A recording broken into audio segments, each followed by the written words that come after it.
November 18 pa lang pala na isumite na sa kanila itong mga listahan ng proyektong ito. Sa Ombudsman November 26, kung itong ICI na ito ay hindi nagbabarat kayo at palagay ko po ay dapat na talagang i-abolish, sayang lang po ang pera ng bayan dyan at sayang lang po ang ating pong pag-asa dyan.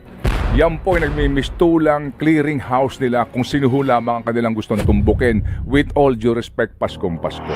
So ito ho mga proyektong ito ni Angaras, matutumbok mo yan, girl, kung yung mga contractors ay may kaugnayan kay Angara. Kaya nga po, sa mga panahong ito, kami po ay nagtataka pa rin kung bakit wala pa rin ginagawang paghahabol at pag-iimbita man lamang. Itong ang pangalan ay Undersecretary Trigib Olayvar. Na kung babalikan natin po ang kanya pong profile at background, binitbit pa ito ni Sani Angara hanggang sa DepEd. So ngayon, isipin mo, totoo bang gusto nilang mapanagot ang lahat ng dapat managot dito? O may pinipili lang sila? Kasi kung gusto mong lahat ay dapat managot, palagay ko, una, dapat mag-leave na si Angara bilang Education Secretary. At hayaan niyang gumulong ang malayang investigasyon kasi hanggat nandidiyan ka pa at nakapwesto, maaari mong gamitin ang iyong impluensya. With all due respect kay Sani. Laruhin ko lang mga kapatid. Okay. Birahe. Ayoko na tuloy. Sige na, ituloy Hindi, mo. ayoko na. Laro, ito naman, itatago na yung Hindi papel pa. niya. Hindi, I-share ayoko mo naman sa amin, nalalaman mo. Kakasabi mo lang eh. Ayoko Mahirap na. yung may Hindi, alam tatampo na ka. ako. Ikaw naman. Ayoko na. Bakit? Sabi ko lang birahe.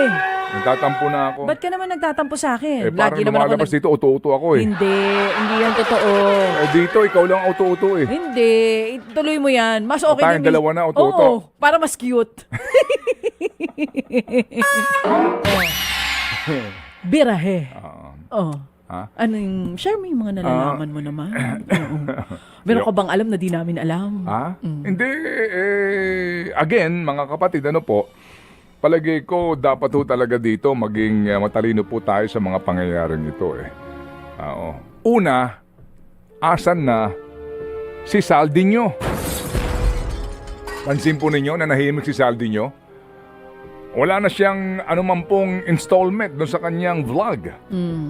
At yan po ay sa gitna daw ho noong pagkakansila ng kanyang pasaporte at pagkakaroon daw po ng warrant of arrest daw. Pero ngayon, wala na po.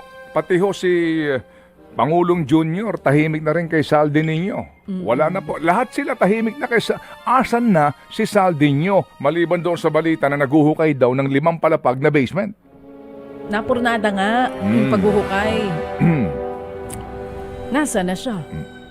At saka yung sinasabi na may pakukulong, may makukulong bago magpasko at wala silang Merry Christmas. Parang hindi ho talaga nangyari yun. Obvious ba? So, Merry pa rin ang kanilang Christmas.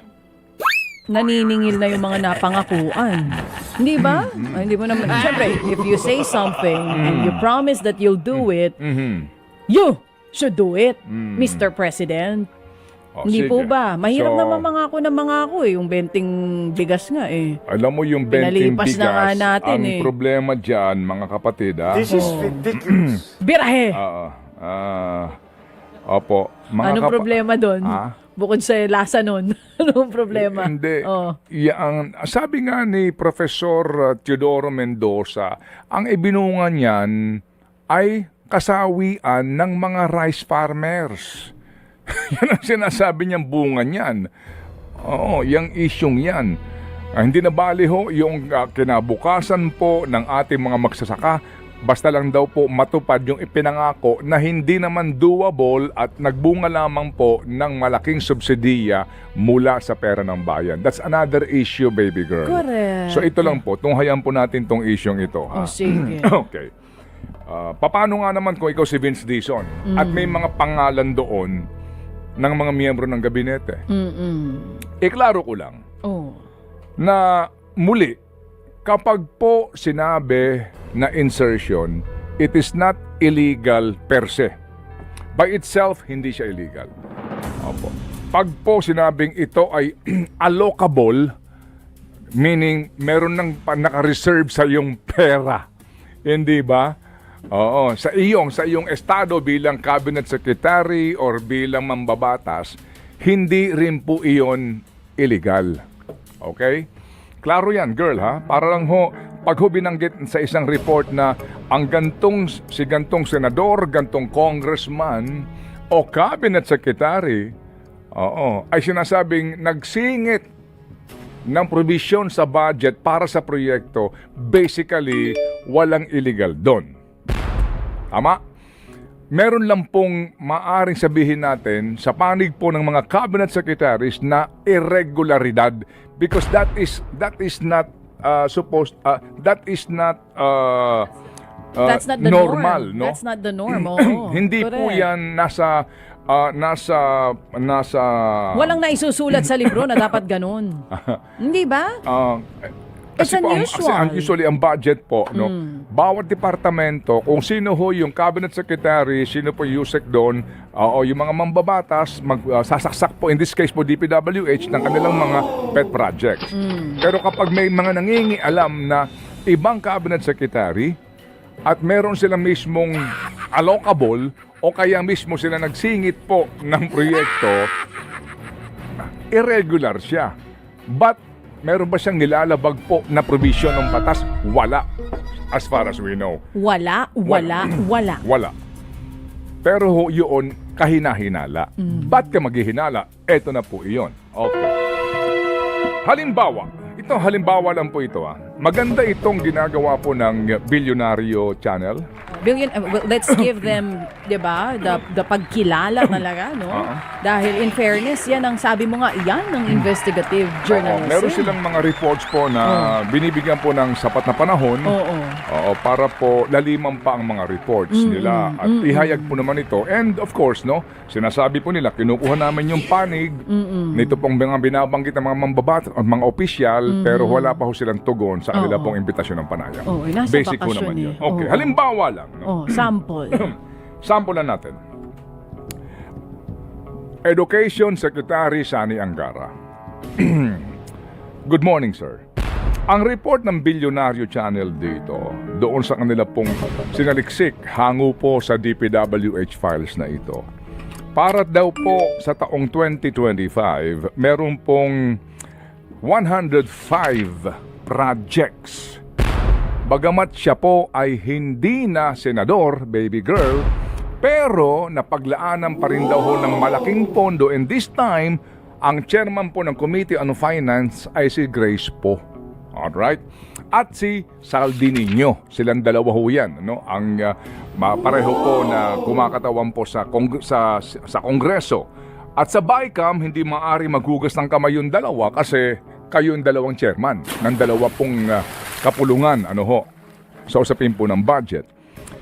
105 projects under the National Expenditure Program at ito po ay nakumpirma daw nila ng Bilyonaryo Channel sa DPWH contracts. Hango daw sa kanilang pagsasaliksik. Ang halaga po ng proyekto, more or less 2 billion pesos. Doon po sa 105 projects, 92 doon, so kumbaga halos 100% na, ay para sa lalawigan po ni Ginoong Angara na Aurora. Alright.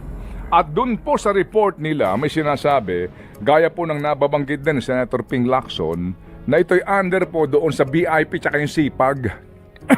Nagkaroon sila ho ng bagong mga bansag sa mga pagkukunan po ng naturang proyekto at identification ng mga proyekto under the BIP, yung basic infrastructure at saka yung may sipag pa sinasabi, no? Yung sustainable, blah blah blah, etc. But basically po, ito ho ay mga proyekto ng DPWH. Ngayon, nilagyan lang ho nila ng mga bago pong mga bansag. Okay, so ang sinasabi po dito mga kapatid, yung pong mga proyekto ay nakalagay sa NEP at naipasa po, no? At nagkaroon ng mga kontrata umano sa DPWH sa Aurora. So, ano po ang anomalya dito? Ngayon pa lang, baby girl, masasabi natin na walang anomalya dyan. Basically po, kahit na hindi ka na senador, na paglaanan yung iyong lalawigan ng ganito kalaki at kadaming proyekto, wala dong anomalya. Wala doong sinasabi po na paglabag sa batas. Pero, kung ito pong impormasyon na ito kasama pa nung ilang pong mga nando doon sa DPWH files, ay sana nga po binigyang pansin ng ICI na iyan. November 18 pa lang pala na isumite na sa kanila itong mga listahan ng proyektong ito. Sa Ombudsman November 26, kung ito pong mga listahan na ito'y totoo, kung itong ICI na ito ay hindi nagbabarat kayo, at palagay ko po'y dapat na talagang i-abolish, sayang lang po ang pera ng bayan dyan at sayang lang po ang ating pong pag-asa dyan. Yan po ay nagmimistulang clearing house nila kung sino ho lamang ang kanilang gustong tumbukin, with all due respect, Paskong Pasko. Ha? So ito pong mga impormasyon na ito nga sana ay lead na para ho natin matumbok at malaman kung meron bang anomalya o wala, o meron ho bang paglabag sa anti-graft law o maging sa ethical standards for public officials. Sa ano hong pamamaraan halimbawa? Kasi kung wala, edi i-clear yung executive, i-clear ho yung nasa executive, yung pong cabinet secretary. Halimbawa. Correct. Okay. So ito ho mga proyektong ito ni Angara, ni proyekto po sa Aurora Province, sa ilalim umano ng pagiging proponent, no? Ikaw ho ang humingi nito umano. Wala tayong sinasabi na agad pong may anomalya, pero ito lang po sa atin. Matutumbok mo yan, girl, kung yung mga contractors doon sa mga proyekto sa Aurora ay may kaugnayan kay Angara. Yun eh. Kung yung mga proyektong ito, sino ba ang mga kontratista dito? At may Sino koneksyon ba ito kay Sani Angara? Kaya nga po, sa mga panahong ito, kami po ay nagtataka pa rin kung bakit wala pa rin ginagawang paghahabol at pag-iimbita man lamang maging in the Senate pag siguro na siya'y humarap, itong ang pangalan ay Undersecretary Trygive Olayvar. Na kung babalikan natin po ang kanya pong profile at background, binitbit pa ito ni Sani Angara hanggang sa DepEd. At meron nga pong binansagan at Angara 5. Anyway, ito pong si Trygive Olayvar ay binanggit na po ni Yusek Bernardo sa kanyang mga affidavit na may kaugnayan umano dito kay Ginoong Angara. Hanggang doon na lang po muna ako. Basahin niyo po yung laman ng affidavit at yung aligasyon doon. So ngayon, isipin mo, totoo bang gusto nilang mapanagot ang lahat ng dapat managot dito o may pinipili lang sila? Kasi kung gusto mong lahat ay dapat managot, palagay ko, una, dapat mag-leave na si Angara bilang Education Secretary. At hayaan niyang gumulong ang malayang investigasyon kasi hanggat nandidi ang kapat nakapwesto, maaari mong gamitin ang iyong impluensya. With all due respect kay Sani. Hindi ba? Kasi dito po binabanggit nga na meron daw umanong alokasyon doon sa kanyang nalawigan, pero again, wala po doong klarong anomalya. Ito lang po sa atin dito, sino yung mga contractors noon at ano ang kaugnayan noon dito po kay Olayvar o maging kay Angara kung meron man.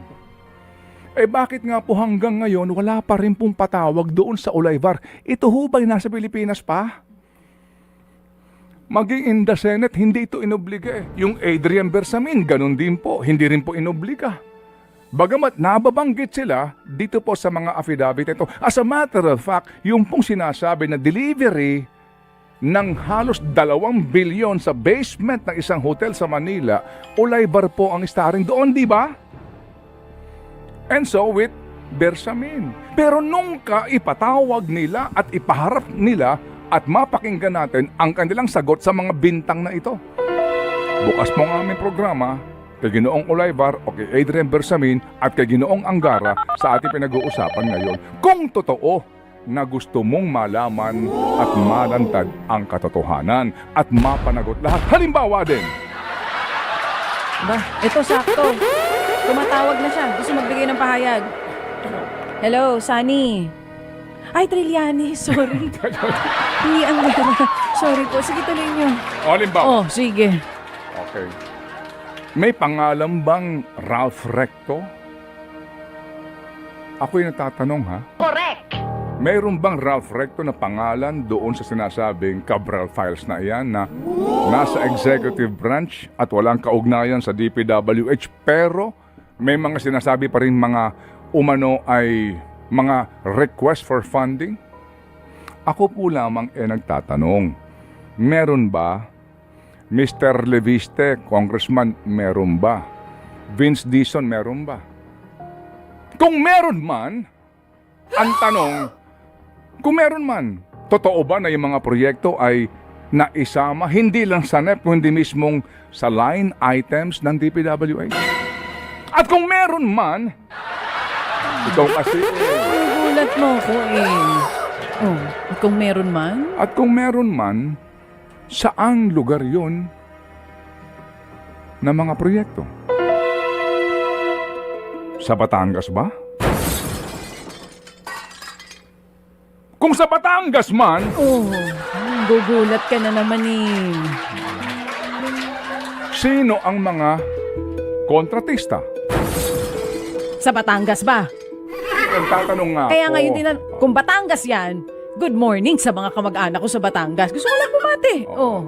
Kung sa Batangas man, sino ang kontratista? Kung meron man. Oo. Ito ba ay kumpanya ni Edwin?